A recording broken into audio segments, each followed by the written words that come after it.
Hello and welcome to the Claret and Brew podcast, or should I say Claret and Brew, but we'll get to that in a second. I'm your host, Dan Rolinson, and every week I'll be joined by John Townley and Matt Kendrick for a 30-minute natter about whatever we fancy, Aston Villa or otherwise actually, with a lovely cup of tea. Gents, how are we? Matt, you okay? Yeah, I haven't put a drink in that actually, but yeah, for the purposes of this, oh, what a lovely cup of tea. Hey, tell you what, for those that are watching, an even better one, the new mug. Not for sale, but one for us, and I'll get yours out in the post at some point as well. So you're not a tea drinker though, are you, John, or a coffee or anything? Well, I've got 3 of them up there, and they've probably got cobwebs on them, so no, that probably tells you. To be fair, we should probably give those away. I'll probably keep one. This is Claret and Brew now, which was the name suggestion from Aston Villa 90 on YouTube from last week's episode. They said, Claret and Brew, and you should all come armed with your branded mugs. So that's what we've done. I got 10 thumbs up, that comment. There was a few others that I liked. The Unholy Trinity was good.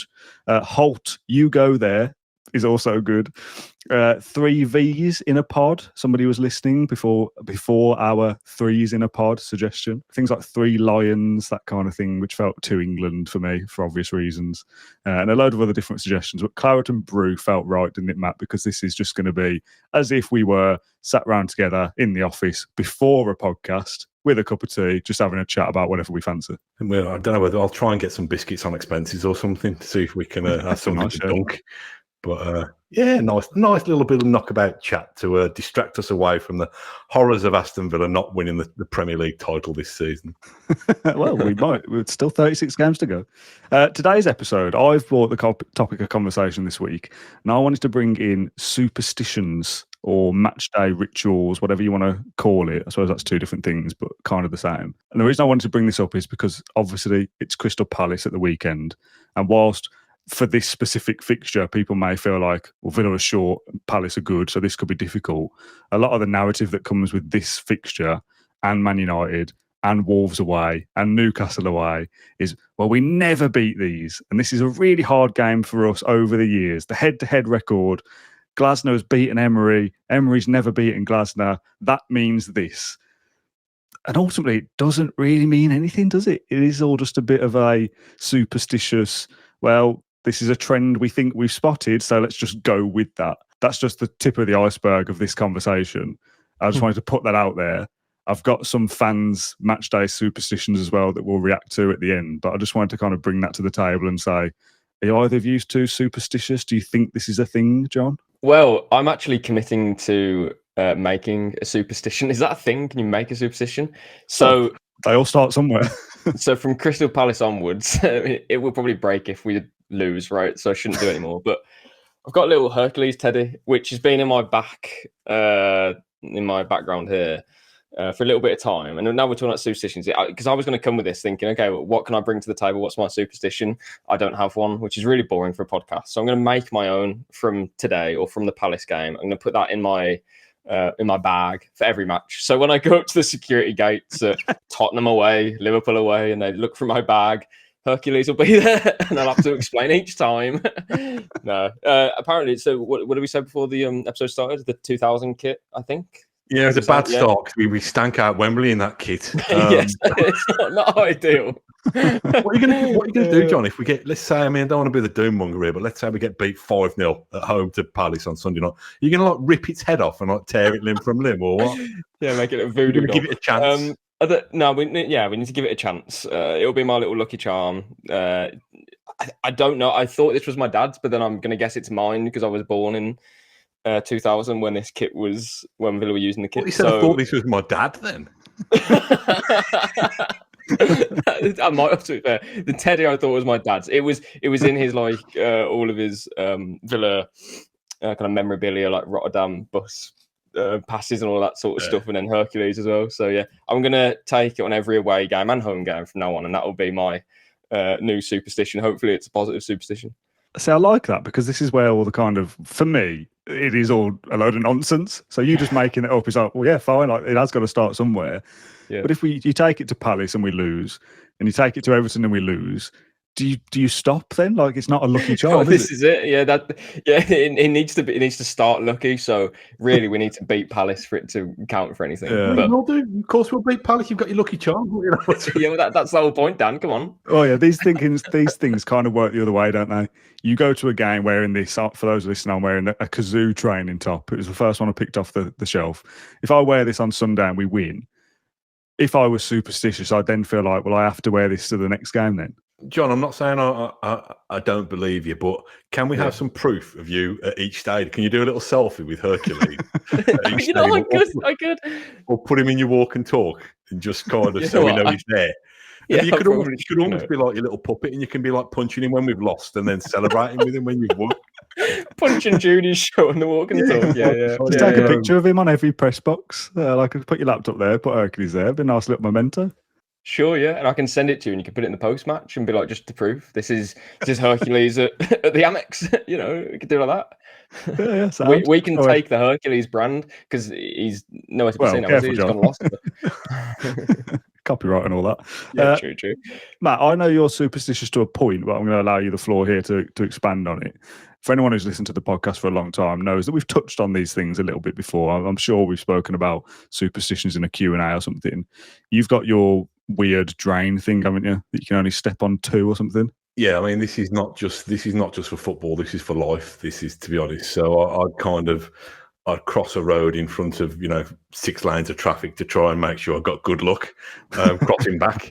By going over, I'd go over 2 drains. 2 drains is the good thing. No. 3 drains is the bad thing. Now you can't go over the 2 drains of the 3 drains and then skip the last drain. It's got to be 2 drains. And there's a lot of rules to this. It's got to be 2 drains in isolation. When I say drains, manhole covers, anything that resembles a drain. And my lad and his mate have been doing this kind of fairly religiously and routinely since Emery came in, to be honest. But I noticed that they slacked off a little bit against Newcastle the other day. I don't know whether, they'd had a hard 6 weeks break. Well, one of them works. So my son had a hard 6-week break from college or something that he just didn't have the energy. But I take it into everyday life, to be honest. And it's touch wood. It's kept me alive so far, so it's working. Touch wood? Why? It's another one. Why do we have to say that? It's stupid, isn't it? What you're saying, Dan, is basically we were having a 30-minute chat about hocus pocus, mumbo jumbo. Well, everybody else seems to believe in it, but me. So I wanted to kind of bring it to the table for that. What's you have no superstition then? I don't believe in any of it. No, I don't do anything. Do you want to create one with me? Not particularly, to be honest. I'm going to bring this mug to every podcast in the hope that we get 100,000 views. Does it work like that? Does I have to throw the mug away if we don't do that? Why doesn't John take you and Hercules to every game and just pop you in? It'd be great. If I don't have to pay for them as well, that'd be lovely, wouldn't it? Do you want to take me to the Europa League bundle, John? You can do that if you want. I think that's something that we can quickly talk about. That's good, isn't it? It's good. The prices are high, but I don't know why there was never a bundle last season for the Champions League. There should have been. Yeah, there was one for the conference, wasn't there? Bundle sounds like something for like WrestleMania or something, where we're all going to have like a big pile on. That's enough real football chat, John. Don't bring that to this nonsense show. We'll save that for another day. Do either of you do the magpie thing? Yes. Do you? Do you both? Oh my god, Dan! If you've edited a video that we did recently properly, you would have seen that. Oh, so properly. I'm sure you have, but you might have missed that. I have missed that. Yeah. You I don't do the little bit where you read the rhyme out and stuff. I just do a very discreet salute. I won't kind of, That's mad, isn't it? What is it? Hello, Mr. Magpies. How are you today, or something? Do you do it, John? Do you do the verse? So I'm confused now. No, for me, it's just if you see 1 magpie, it's bad luck. 2 magpies is good luck. That's all. You need to see them together. Okay. That's where I go with it. I didn't know that there was a rhyme, to be honest. Whether I see 1 or whether I see several, I always give them a little discreet salute, but I try to do it so I'm not noticed. I might scratch my head like that. And I mean, you'll have to edit me, but let's face it, it's all a massive load of isn't it? Of course it is. So if you had to a magpie on the way to Villa Park, yeah. Didn't say hello to. Actually, I did speak to a magpie. He was a decent bloke. Actually, the guy outside the Newcastle game. Black cats don't go under a ladder. Throw salt over your shoulder or something like that as well. Where do these things come from? I don't want to start doing down kind of religions that have been going for thousands of years, and as a former choir boy myself, I still do retain a little bit of. I still try and live my life the Christian way. Do you? But it's part of human consciousness, I think, to want to have some external force to rely on, who can get you out of, help you be there in times of trouble, and that kind of thing. So I think football superstitions are kind of I think they're a little bit of an extension of that, though, aren't they? You've got a limited impact that you can make as a football supporter. You can turn up, so your money goes towards what is now the PSR fund, I suppose. And you can buy your merchandise, and you can contribute financially that way. And you can shout and scream and chant and clap your hands and make a lot of noise. But other than that, you very much are the spectator, aren't you? So I think having a superstition, you say, well, I can impact this because, I once wore a spotted sock, and it coincided with us beating Sunderland 6-1. And okay, we've never beaten anyone 6-1 since then, and I've wore the spotted sock until it's threadbare. But that's me. That's me doing something towards it. And I think it's the same. It's trying to kind of overcome the sense of helplessness by doing something that really doesn't help whatsoever. I mean, we're definitely getting to kind of existential crisis territory here. But if you kind of multiply that feeling by 40,000, if we all think we're doing our bit, how can we be doing it? Like, my superstition might go against yours, and the Crystal Palace fans in their end are wearing their lucky socks, so they win the game. So it is all stupid, isn't it, really, when you kind of zoom out a little bit?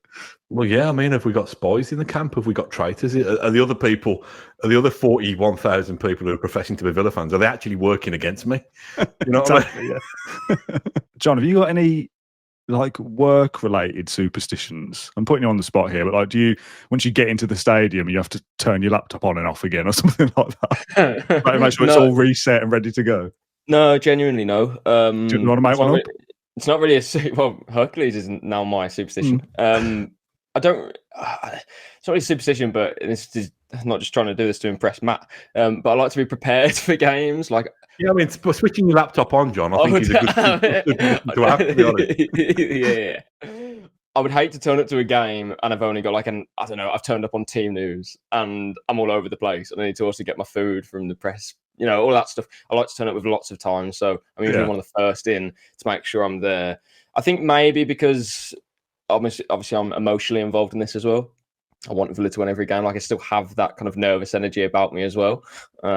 So combining that with work obviously gets in the way of that. Obviously, I'm there to do a job, but at the same time, you're kind of mixing different emotions. So I like to be there with lots of time. I like to look out at Villa Park for maybe a few minutes when no one's in there, just kind of me and the stewards. I'm not with all the stewards, by the way. They don't just congregate behind me. But it's very quiet. On the security briefing. I like to, I like to, I don't know, look out a little bit and before all the madness happens. So now you can do that with Hercules as well. Not really a superstition, but I have a routine. That would be what I'm trying to say. I have a routine. I kind of wanted to couple superstitions with match day rituals as well, because that is kind of that. It's a thing that you go through. It's not specifically for this is bad or good luck, but it's kind of I have to go through those kind of rhythms. For me, to keep that on a work-related thing, and Matt, this is probably, I think you'll relate to me here, and John, you'll be able to prove or disprove this. I feel like because we do the post-match show, obviously I do all of them, Matt, you do the home games, I feel like I'm done with the game once I've done that. Like if we've lost, I can kind of talk about it and then kind of I've dealt with it then. Yeah. John, because you don't do them, are you like that? Like I need to get on and I need to get it out of my system. Does that make sense?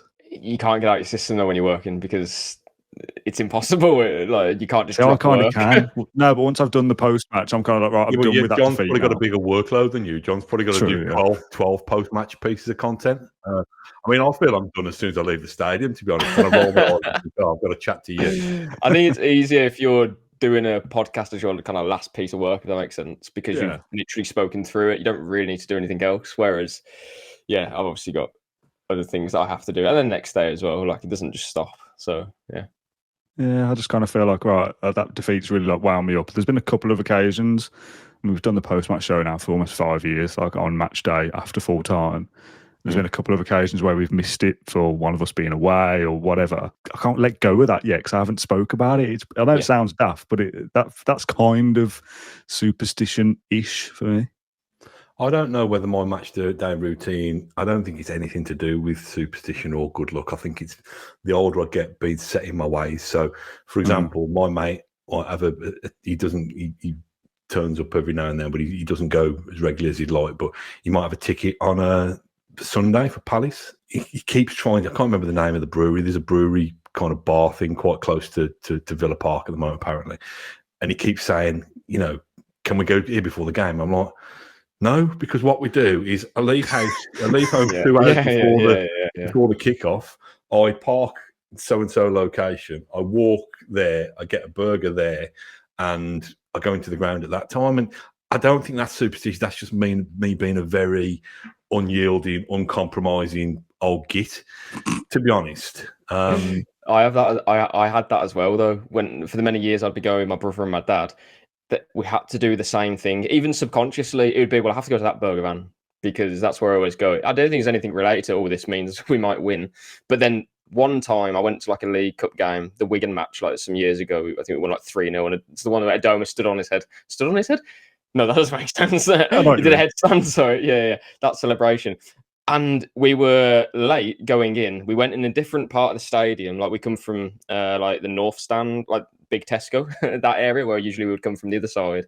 And it threw me off massively. And I wasn't really enjoying it. Different if you don't have a season ticket and you go to different seats, you go from different areas, right? That's a bit different. But if you go to one specific seat for many years, it's that's your thing and you don't want that to change. I definitely think that's away from superstitions and more in terms of just habits. I remember one of the first games I went to, getting the train. I've gone with my dad. My dad drives because I was a kid. Even when I got to the stage where I could drive, Dad still drives. That's just what you do. And one of the times I got the train, it was like getting in from Cradley to Birmingham to Witton or Aston, and be like, what am I doing? I know where I am, but it's just like, this doesn't feel right. This is weird. Yeah. So I kind of get that side of it. When I do kind of shake myself from those shackles of my traditions, I actually find it quite enlightening. I mean, it's only a small example, but liberating. For the European games last year, we made a point of walking the perimeter of the ground before because normally we just go in our normal, not quite big Tesco, but down just up the road from big Tesco, and we go in down the side of the club shop and where Smoky Joe used to be. God rest its soul, it's not there anymore. I mean, this is why we ain't going to get anywhere this season. That is part of the pre-match. Sometimes where you have had to get the train because you're running late or whatever, you just get to see the match day a different way. So I think as a one-off, it's nice, but like you say, it does kind of put you out of sync a little bit, doesn't it? If it challenges your usual routine. Let's do some match day superstitions from fans. Yawn says, small but important. Kicking one of the poles when under the road sign on Aston Hall Road on the approach to the train line bridge. What do you mean? When you mean pole, you mean like a metal pole, not somebody from Poland, doesn't it? Yeah, them Leicester Warsaw fans. Yeah, give them a kicking. Always put kicking poles equals not lost at home for 365 days. Now I replied saying, well, did you start this after Arsenal last season? He said, no, I've been doing it since the Championship. That's not work. Sometimes these things take a while to bed in. If you're appealing to the gods to shine down on you, you don't expect them to do it like that. You've got to work at it. Hercules is going to have he's going to have a broken heart a few times, and he's probably have to be sewn up several times from John giving him a bit of a shoe-in. But where's these poles that he kicks? Aston Hall Road on the approach to the train line bridge. And what are they holding up, these poles? It would just be like two poles and then a sign at the top, sign, for the park or whatever. So kicking the pole as you go past. I also want to know how he does he scuff it or does he wallop it? Does he volley it? I've broke my ankle every day. How does this look? Yeah. No idea. Let us know more information. Let's move on to Matt, who says, we'll beat Palace. I guarantee it. I'll be parking in my lucky spot. I got the train to Brentford and Newcastle. All right, let's see, shall we? I love this one from Lynn. It's mental in the best way. Our family superstition is through the power of my dad's walking stick. I like that there's a prop to it. Some reason that makes it better. When he's in his seat, it lies down and he faces not her dad, the stick. He faces the bottom part of the stick towards the end that we're attacking, and then swaps it at half time. He's been doing it since Arsenal last season, has he? He only started it last year, did he? Okay, then. I love the idea of that. To me, that's almost like a kind of ends. Swap the walking stick. It's like a musical number, that is, to me. I think he should go on the pitch before kickoff with the kind of top hat on and start doing. That's the way he started to try to kick. James says, we've definitely mentioned this before because I recognise it. Buying the new season shirt, wearing it to every home game attended, but not washing it throughout the season. A bit of Febreze is just fine. We're a year unbeaten at Villa Park in the league.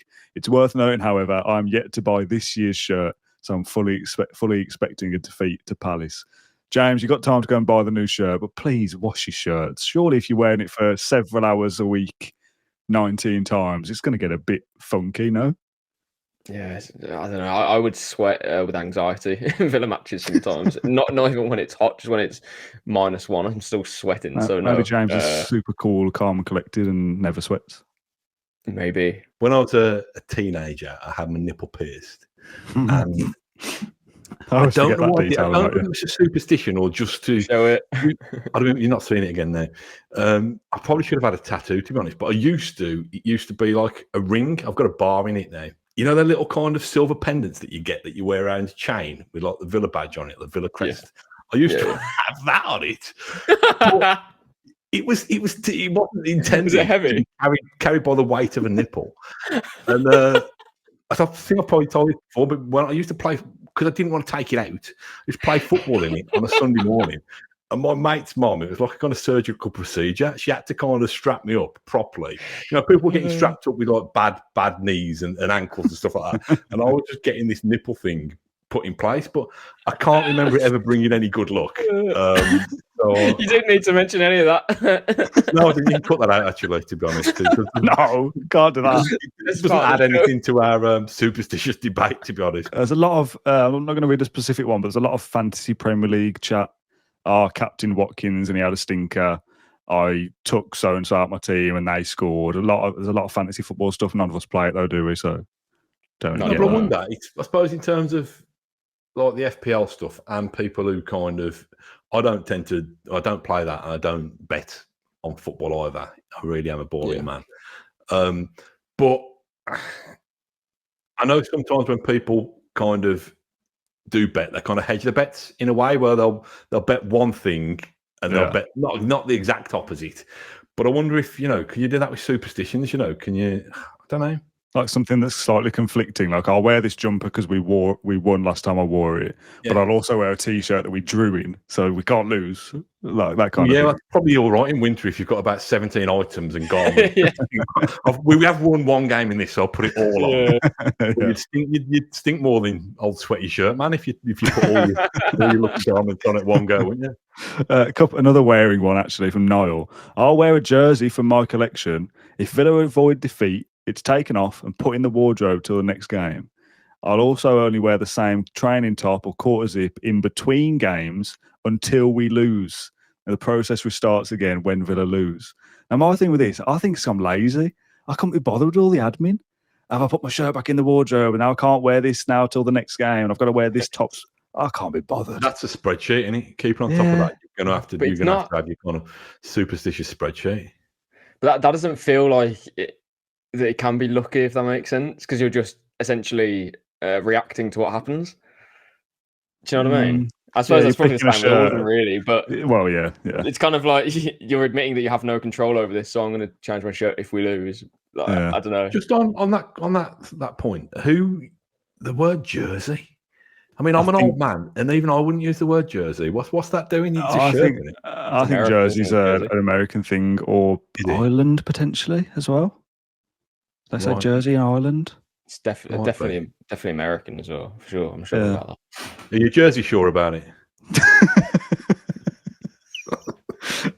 Two more.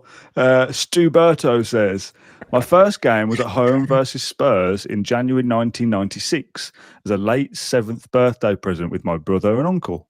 I lost £1 in the toilet at half-time. Did he have a dump? Is that what how much it weighed? He actually wrote quid and I changed it to £1. I lost £1 in the toilet at half-time. Cue a late winner from Yorkie. I've left £1 in the toilet at all games I've been to since. Trinity Road, if you're asking. What? So, Wait, Matt, you hold check on. the upper toilets. I'll check the lower ones, and we'll have 50p each. How's that? Is it like some kind of wishing well? Is it just like? Is Kind it of, like, when you put a penny in a fountain. This is £1 every home game for how many years is that? Nearly 30 years. Oh, if he's been doing it since he was 7 years old onwards, yeah. Maybe surely that's only as an adult when you've got cash to spare a little bit. Where's he But leaving? even How much is that? Even still, that's £19 a year. I mean, you could buy a couple of hot dogs for that. Is he leaving it actually in the toilet bowl? I don't know. Mate, I think maybe just like Because the taps weren't working in the Trinity on against Newcastle. This man's lacquering it up for us. remember last year when we had the leaky toilet fiasco. Imagine a plumber going and getting there. It's just full of pound coins. There's 300 quid in here. All right, final one. We've definitely kind of touched on this line of thinking before as well. If I'm watching a game online, and if you are, please use NordVPN to keep yourself safe. I need to be following Twitter. That's a superstition we can all get behind, to be honest. I need to be following Twitter to be ahead of the entire game. No. So whilst I'm watching the game, I'm constantly refreshing my feed for updates from John, etc. Because the European games are usually on terrestrial TV in Ireland, it's the only time I'm not ahead when watching Villa, and it feels really weird not to be ahead of what I'm watching. I can't get on board with this at all. I can't do that at all. There's no emotion involved then, is there? No. That's the worst thing. That's like kind of VAR intervening over when you can celebrate and when you can't celebrate. You know, Yeah. It's the spontaneity of football and sport that. I mean, if you're saying it brings us good luck, then take one for the team and go for it. But try and live a football match without notifications. It can be quite splendid at times. Says the old man.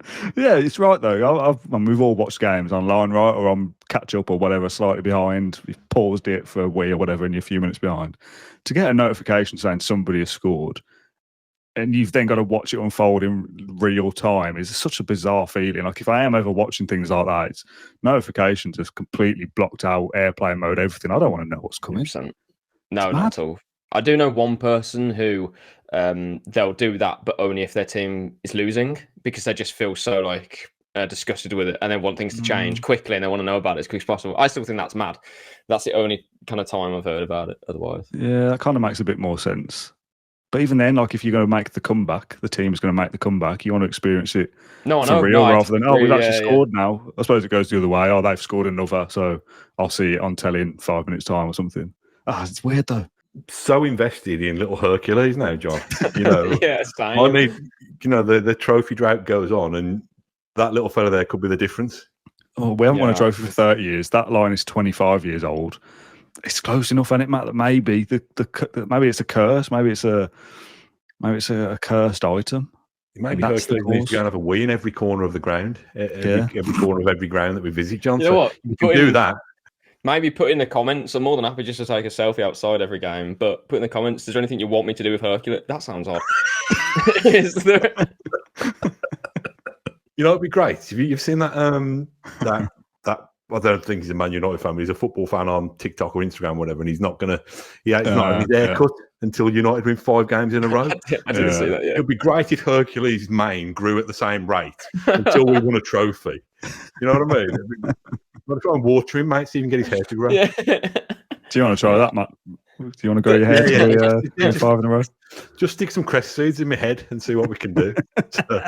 That's it for the second episode of Claret Brew. A good chat, gents. I thought you'd enjoyed that. Completely random, full of tangents, but that's what this series is, right? So, gents, thank you very much for joining me. We'll catch up again this time next week. Matt, you enjoying the new format? This is the last show you did was this one because we were away at the weekend. So yeah, we'll be back on Sunday night to see how our superstitions have gone. But no, I like it. I like the fact that you've invited me along, Dan. Like I said, we don't get together, do we, very often as a three. So no, we normally do the season preview and then post-match and the end of season review, and that's it. We don't do anything as a three, really. So that's what this show is born for. John, thank you for joining me as well. Thanks to everyone who watched along or listened to this episode of Claret Brew. If you want to get involved with anything that we spoke about, please do on the various platforms, social media, comment sections. We'll be back on Friday for a reaction to Villa's Europa League draw, Saturday for a Crystal Palace preview, and Sunday for a post-match show as well. And if Villa might sign somebody at some point, we'll do an episode about that as well. So thank you all for watching or listening, and we'll catch you then. Bye-bye.